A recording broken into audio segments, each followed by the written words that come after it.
Okay, so welcome back, and in this week's videos we're going to be looking at the last section of the carboxylic acid derivatives notes, and we're going to be covering the ester functional group.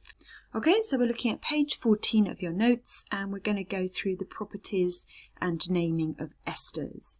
So this is my ester functional group here. So I have these two oxygens, and this is what we call my linking oxygen because it's linking this R group through to this R group. They're quite volatile. They don't form hydrogen bonds, so their melting and boiling points are relatively low. They're insoluble in water, but they're usually quite soluble in organic solvents. And one of their key characteristics is their pleasant smell, or at least some of them smell pleasant. We say that all esters smell fruity. You'll find later on when we do this actual practical when we're back in college that not all of them smell nice, but fruity is the acceptable answer to what esters smell like in your exam. Naming of them. Well, we can think of esters as being a carboxylic acid functional group that is joined on to an alcohol functional group. So this oxygen here, this linking oxygen, it comes from an alcohol, and this double bond oxygen carbon comes either from an acyl chloride or from a carboxylic acid. So the alcohol group comes first, and it comes as a prefix. So for example, if we've got 3 carbons in this R group here, that would be prop, and we will say propyl. That would be from propanol. If we have 2 carbons, it'll be eth, and so on. Then it's followed by the suffix, which is the parent acid. This group here is my parent acid, so I'm going to count the number of carbons in this R group. And then we get replace the oic acid is replaced by O8. So if we had 2 carbons here, that would be ethanoate. If we had 3 carbons here, it would be propanoate, and so on. So looking at this example, we've got this part, which is our carboxylic acid part, and this part, which is our alcohol part. Remember, this linking oxygen here comes from the alcohol. We know that because we can do a bit of isotopic labeling, and we can look where that particular isotope of oxygen ends up, and it always ends up in the ester. Okay, so we have 2 carbons here, so that will be ethyl, and we have 3 carbons here, which is propanoate. So our ester is called ethyl propanoate. Now we're going to have a look at some other examples. So we're going to give the names of these ones. By convention, we tend to write the alcohol last, and we write the acid first. So we go acid, then alcohol. Okay, so the acid generally comes first. So in this case, this is my acid part, this is my alcohol part. So I've got 2 carbons here, so that would be ethyl methanoates. In this compound here, this is my carboxylic acid functional group. This is my alcohol. So the alcohol only has 1 carbon in it, so it'd be methyl. And then I've got 3 carbons here. Don't forget this carbon of the CO group, still part of this carbon chain. So that'd be methyl propanoate. And last but not least, this one. It's one of these weird ones, you'll come across it before. Again, we've got our alcohol group here. It's only got 1 carbon in it, so it's methyl. And this again is one of these C6H5 compounds you've come across. So this is benzoic acid. Benzoic acid, I'd remind you, looks like this. I've got a benzene ring, C double bond O, OH, that's benzoic acid. Acid. So it's a carboxylic acid. So it goes methyl benzoate. Okay, so now we've named them. Now we just have to be able to draw them. So propyl ethanoate. So this case, this is my alcohol functional group, will come from my alcohol functional group. This has come from my carboxylic acid functional group. So this is a bit I'm going to start with. So I've got 2 carbons from the ethanoate part. I'm doing the displayed, so I'm going to add in my hydrogens, double bond oxygen, linking oxygen from the alcohol, and the alcohol has 3 carbons in it. So that is propyl ethanoate. The structural formula, we're just going to count from this end. So I've got a CH3, COO, CH2, CH2, CH3. Okay, ethyl ethanoate, again, very straightforward. I'm going to start with the ethanoate part because that's my carboxylic acid part. I've got 2 carbons, so I've got my ethyl, double bond oxygen, linking oxygen to this alcohol group, which is also an eth group. So I've got 2 carbons here. And again, I'm going to name it. So we've got CH3, COO, CH2, CH3. So pentyl butanoate is the next one. Quite a long molecule to draw out, but pentyl means 5 and butanoate means 4. So I've got 4 carbons here in my carboxylic acid functional group, and I've got 5 carbons there in my alcohol group.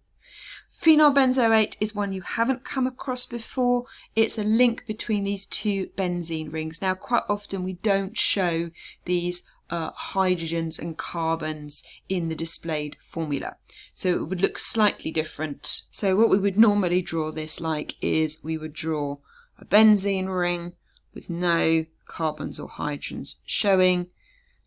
Then this is my O8 bit, so I've got carbon, double bond oxygen, linking oxygen, and that's linking through to another benzene ring, because this is phenyl benzoate. So that's what it would normally look like and how we'd normally draw it in an exam. Okay, so there are 2 ways of making an ester. The first way is to react a carboxylic acid and an alcohol, heat it under reflux, and add a few drops of concentrated sulfuric acid as a catalyst. And what will happen here is this is an elimination or a condensation reaction because we're eliminating a small molecule of water. So what we're going to do is take our carboxylic acid. I'm going to draw these out as displayed formulas. So we've got double bond oxygen and OH, and this is going to react with my alcohol, which also has this OH group on it. And it's going to be catalyzed under acidic conditions, so I'm just going to put the hydrogen ions on the arrow to show them as a catalyst. And we're going to basically get our ester, and we're going to eliminate a molecule of water. So we're going to lose this OH group here and the hydrogen from the alcohol functional group. That's where I'm going to get my water from. So I've got water. As I said, this is why you'll sometimes see it listed as a condensation reaction as well as an esterification reaction. And we just get our ester. Nice and straightforwards. Linking through the oxygen. And then I've got my ethyl group here from my alcohol. Now, there is a slight problem with this reaction in that under these conditions it is reversible. Okay, so it's esterification going forwards. We're breaking it up with using water under acidic conditions to go backwards. So that would be hydrolysis.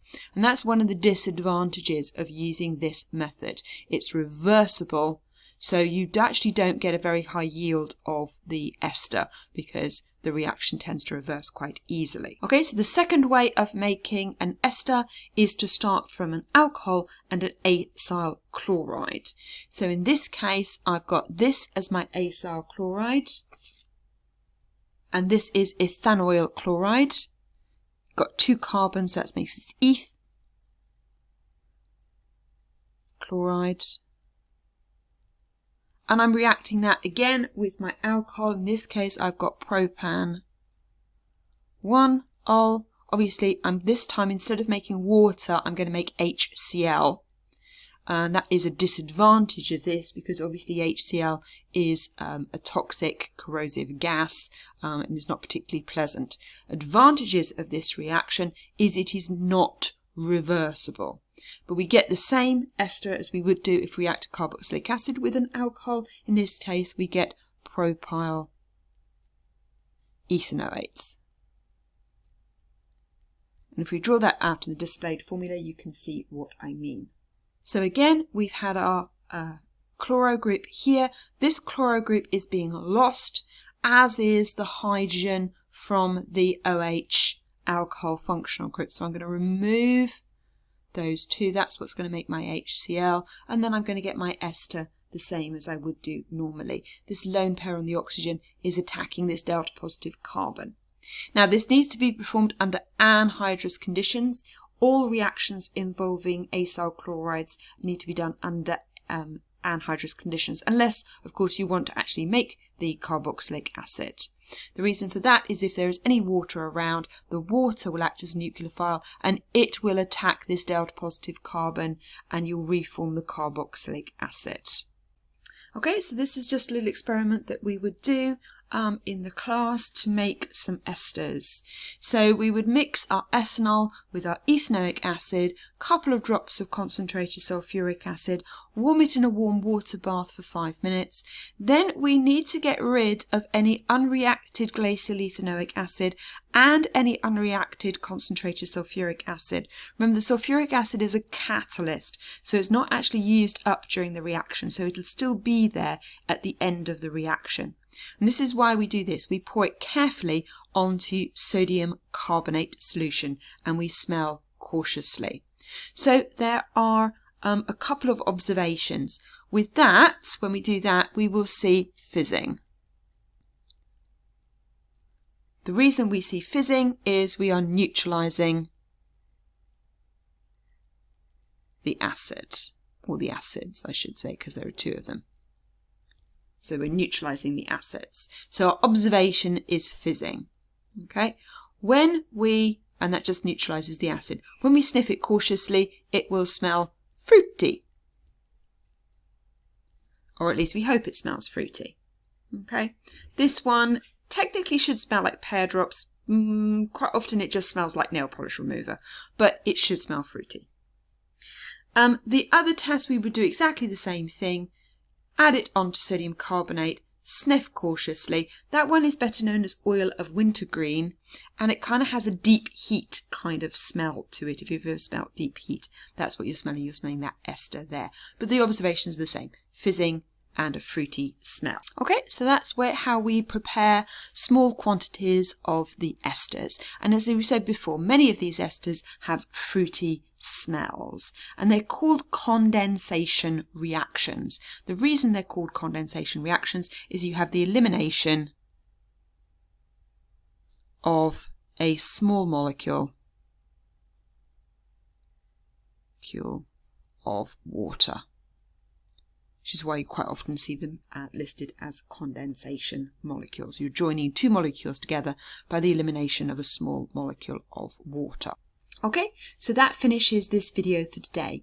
So in this video we've looked at esters, we've looked at the naming and the structure of esters, and how we make them from either a carboxylic acid and an alcohol or an acyl chloride and an alcohol. And we've just briefly gone through the practical that we would have done if we'd have been in college. But that's all for now. In the next video we're going to be looking at the reactions of the esters, and we're going to look at the last section, which is the polyesters. So until then, stay safe, keep well, speak to you soon. Bye bye.